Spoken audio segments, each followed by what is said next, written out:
SOP 262. I always talk about delivering your content in whatever format people want it, and today we're going to learn about Stitcher.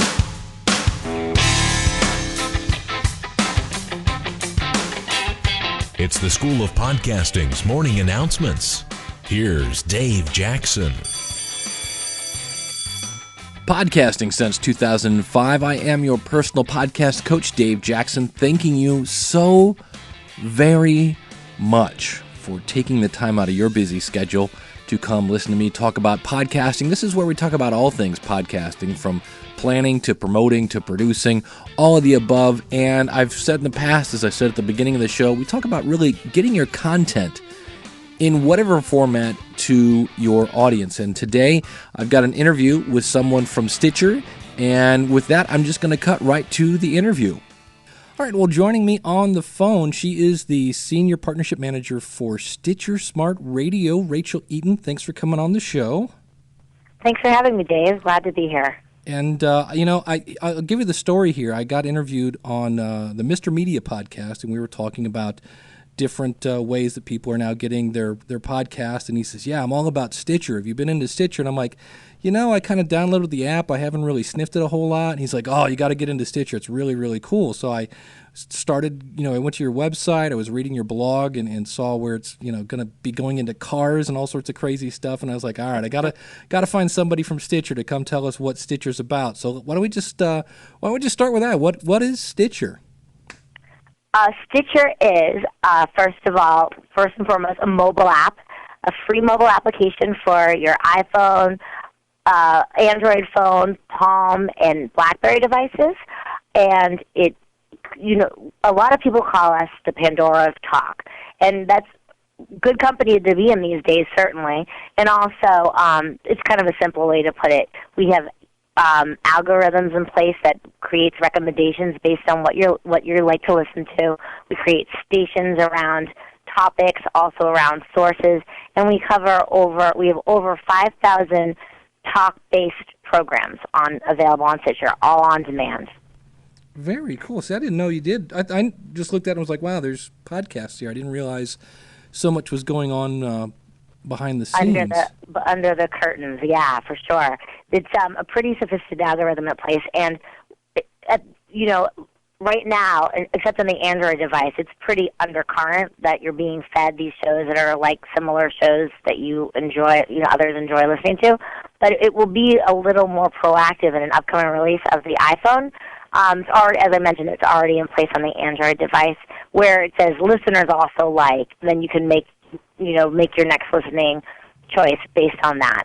Well, I was using that today. I was like, you know what, let's dive into the Stitcher app here. And I love the fact that I was listening to an internet marketing podcast, and then it popped up like 4 other ones that I had never heard of. And I was like, oh, okay, cool. And so it's a very cool feature that way.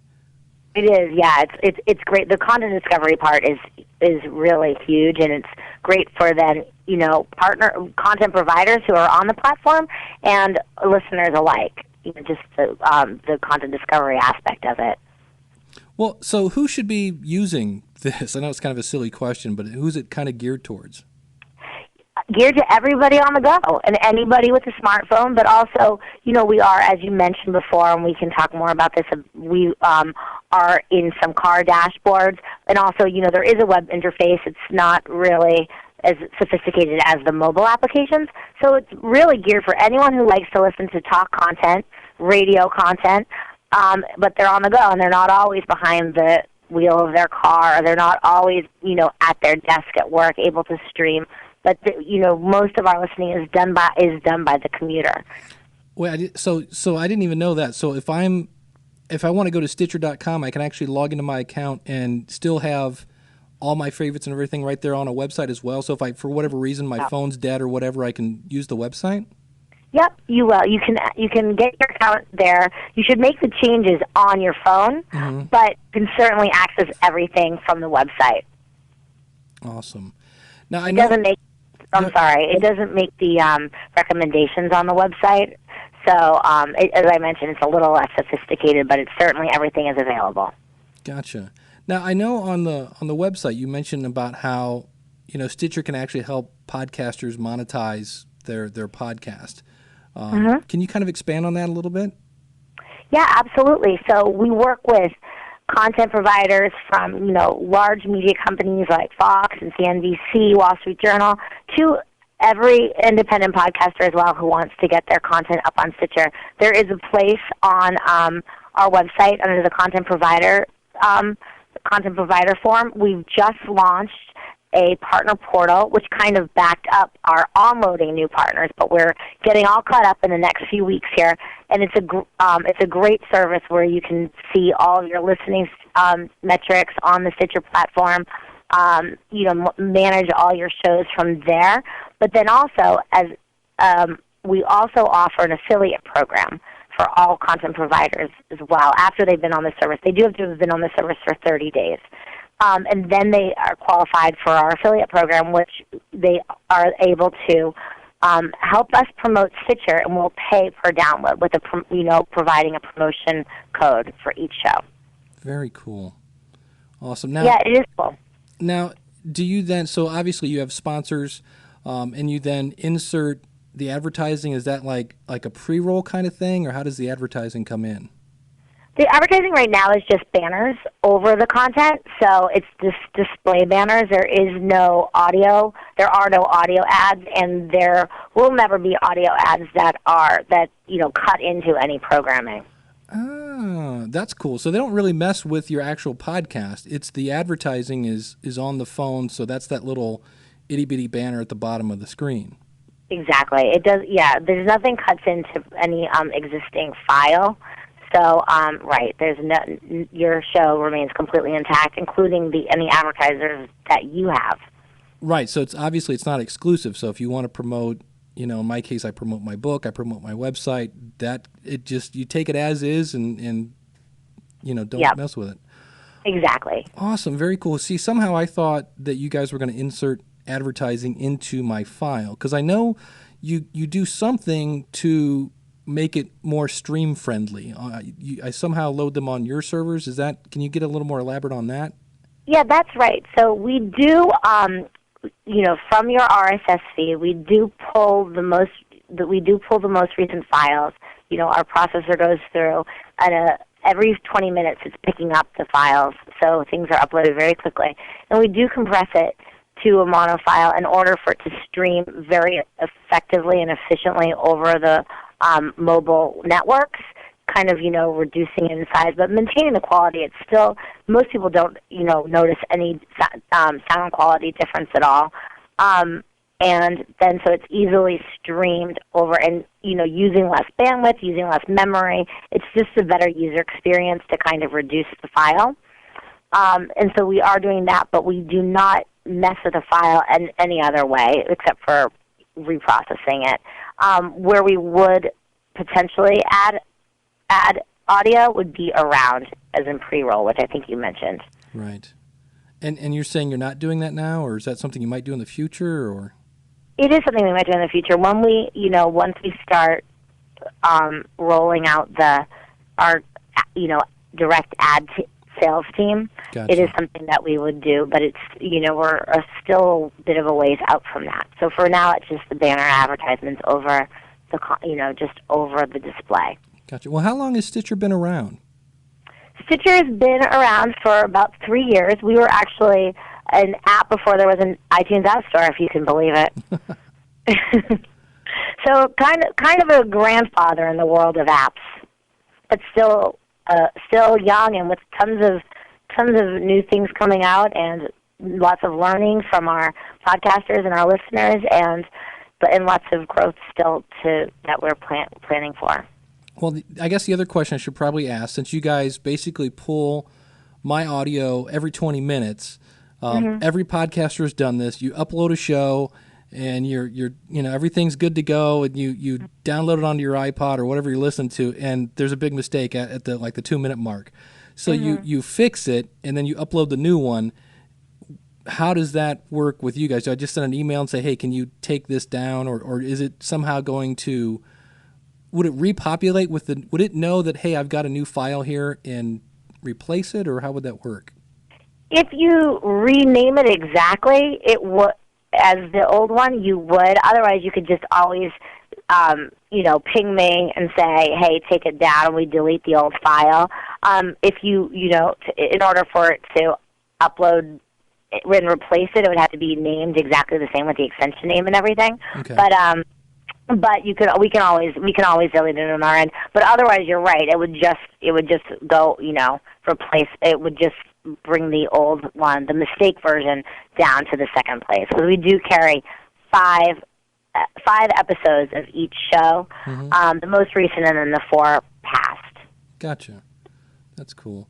Now, the other time I heard about Stitcher, there's a comedian named Greg Fitzsimmons, and Sure. for some reason he had a cow that his podcast had appeared on Stitcher, and it sounds like you guys were great. He said, "Hey, can you take me off?" And you guys did. What was his big issue? His issue was that we were not giving enough visibility into the listening information. So essentially, harder to report. There's a fairly and sizable audience growing on Stitcher. So, and until we had the partner portal in place, it wasn't that easy to get your reports. We had to manually send them along to each different provider. Wow. But now we have the content provider portal in place. So every partner has now or has received or will be receiving over the next few weeks their credentials to access all their information, so they can pull it themselves. And it's they're totally authorized numbers that advertisers do accept. Well, and so that was the beef before, but hopefully we have answered that. Okay, because the thing that, and I've seen that back end, it's really cool because it gives you something that other companies can, and it more or less lets you know how long somebody listened to your podcast. And, right. And I can see that, 70% listen to the end or things like that. And then the one spec on the far right-hand column, I don't have my thing up in front of me. It's like the number, what is it? The number of percentage people that listen less than 15 seconds. Is that what that means? It's that's a completion rate for people listening for more than 15 seconds.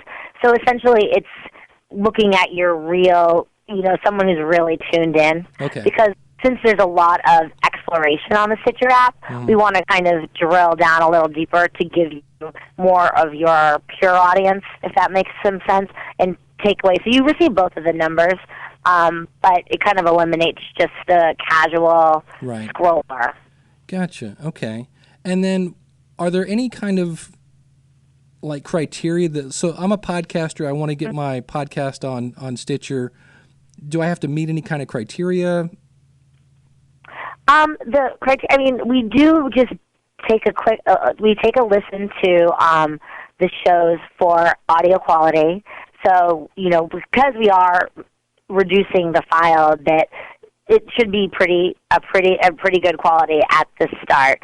And so that's one of the requirements. The other requirement is just we do take explicit language and stuff, but we don't take. There's some things that are questionable content, but that's rare. We do accept nearly all content and programming. Gotcha. And the one thing I think I have this right at this point, it's not so much like an iTunes or an RSS feed catcher. It's basically if somebody's podcast isn't on Stitcher, I can't add them to it. Is that correct? Right. We do and are actively making sure we have agreements with every content provider.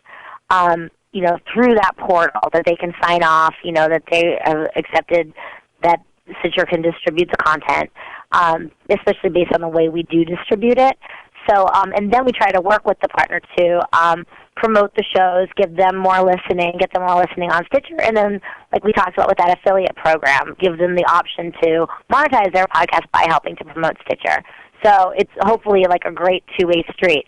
But we take listener requests and then make outbound requests to try to get new providers on board as well. So if there's a show that's missing that you'd like to hear, you can write into content. We do our best to reach out to them and add them as well. Gotcha, because I know I actually just got an email today from one of my other podcasts. It was like, hey, we're Stitcher, what do you think, kind of thing. I was like, oh, cool. Can you have multiple shows under one account, or if I have multiple podcasts, do I have to have multiple logins? No, you can have multiple shows on an account. Cool. Yeah. That makes life easy. Yeah. So let's say I'm a podcaster. I sign up and I want to be, like a partner program. Mm-hmm. Obviously, there's a contract for that. I looked over it today. It seemed pretty basic. Just, this is, basically you're expected to mention Stitcher every now and then and maybe have a banner on your website. And from a podcast standpoint, you need to, obviously make sure that, your podcast isn't illegal and have things that you don't own and, kind of the basic stuff. What is the length of that? Is it something like, let's say somebody tries Stitcher for a while and after 4 months they go, yeah, you know what, this isn't worth it, or for whatever reason they want to cancel. What's that process? Actually, they can cancel at any time per the contract. We hope they never will. They hope they love the service and want to be on it forever. They love the flexibility it offers to their listeners, and the love that they can find a new audience based on our listeners as well. So, but absolutely, it's not exclusive and it's not binding in any way. There's no date range. Awesome. Well, that makes it. So it's non-exclusive and there's no long-term contract. It's, if you want it, here it is. Here's what you have to do, and off you go. So that makes life easy. Awesome. Yeah. Well, we wanted it to be as, as user-friendly for podcasters as possible. We really love, what's happening in the world of podcasting and want to support that as much as possible, and, providing a platform and additional distribution channel for podcasters, and hopefully to help them monetize too. Absolutely. I guess that's a question. What inspired Stitcher in the first place? Our CEO was an avid podcast listener and just was getting really frustrated about how kind of complicated it was to plan ahead, essentially, and saw that void of, I can't stand that I have to, think about what I want to grab and go. And so thought there must be a better way to do this, and thus came up with Stitcher, where, the stuff is streamed instead of downloaded. And it you don't have to make a plan to be listening to your favorite show. You can, get it whenever you want it. Right, and you can cut the synchronization cord to iTunes, which is a beautiful thing. Exactly. It makes it a lot faster. Yeah. I'm always kind of like, what? It's going to take 20 minutes? Come on. So, we mentioned earlier that Stitcher's going to end up in cars. I saw on your blog where, there's Buick and I think Chevy and there's Sonos, which is the wireless. Yeah, we have announced deals with partnerships with both GM and Ford, which is super exciting. And Stitcher was included in the pilot programs with those, as well as Pandora, as I mentioned before. Sometimes we get compared to them on the talk side. And so we're on the pilot programs with them, where we will be embedded. Well, there's kind of two ways that it works, but it's really embedded into the dashboard, or you sync your phone to the dashboard, and then you can access your Stitcher account via voice activation or controls on the radio, controls on the steering wheel.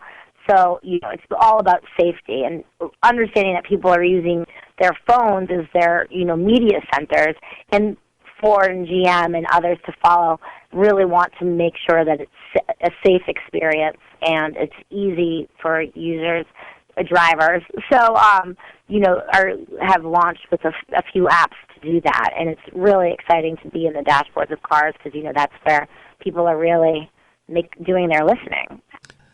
Awesome. Well, if somebody wants to, obviously if you want to download the app to your phone, we have a special link for that. You can just go to Stitcher.com/DaveJ. If you're a podcaster and you want to get involved and get your podcast on Stitcher, where would they go to do that?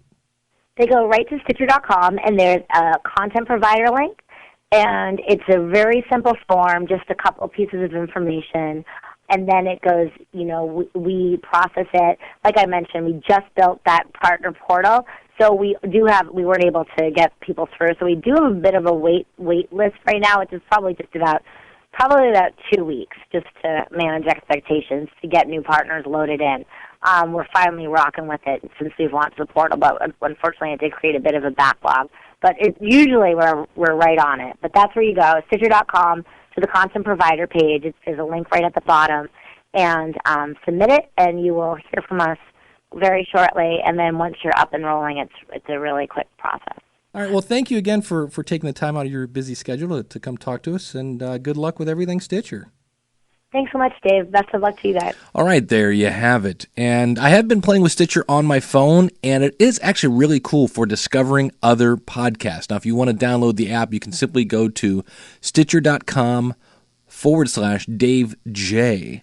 And you can actually, get the School of Podcasting there, but that'll get the app right there on the phone. Then just use Dave J when you register, and that's a cool way to do that. There's a little bit of an incentive there for me, so thank you very much for supporting the show. So that is going to do it. Let me remind you that if you are looking to start a podcast, well, number one, I realize today's a little bit of a longer show, so I'm feeling rushed, but I'm just going to, okay.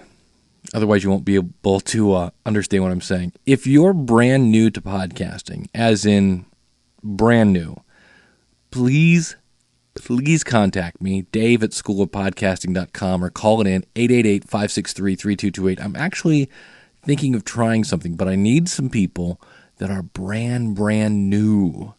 So please contact me if you're doing that. Now, if you're ready to start right now, I have step-by-step tutorials. They're out at the School of Podcasting, and we also have resources. So if you're looking for music for your podcast, if you're looking for tools to help monetize your podcast, it is all out there. Schoolofpodcasting.com. You can sign up for a week if you just want to try it, or a month, or a year. All of the above. Schoolofpodcasting.com. Thank you so much for listening again. I really do. I deeply appreciate that. I hope you sense my passion for podcasting and just my deep gratitude, because I am at times I overextend myself, and I understand how busy people are, and so the fact that you are sharing your attention with me is just greatly, deeply appreciated. So thank you so much. Till next week, class is dismissed.